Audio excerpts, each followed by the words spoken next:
Кытайдын чыгышындагы Чжанцзяган шаарында полиция союуга жөнөтүлгөн миңден ашык мышыктарды куткаруу операциясын жүргүздү.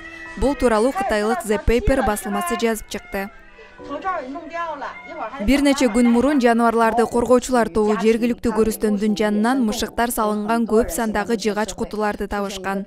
Активисттер мышыктарды жүктөө үчүн көрүстөнгө жүк ташуучу унаа келгенче 6 күн күтүшкөн.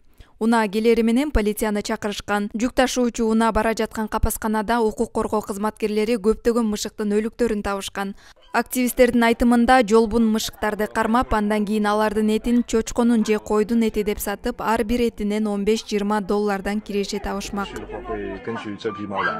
把场地建设扩大，包括猫的一些活动场所。用基地落地人士多了以后，这些吃猫肉这种贩子，凭借就更少，这样才能产生。因为我们自己也是爱宠物的人。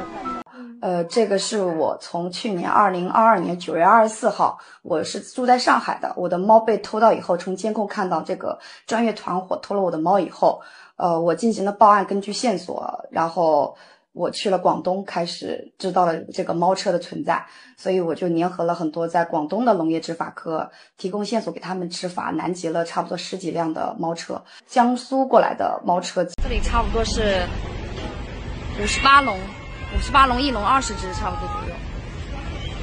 我和蒙太奇猫狗庄园的顾老板就是2个人，在10月12号，我们上午就开始就是有蹲守这个猫车，差不多就到11点钟左右的时候，他这个猫车就突然进来张家港了，出现在我们面前，所以我们快速进行了一个发现以后就进行举报。现场的就是张家港的当地派出所以及农业执法科，对吧？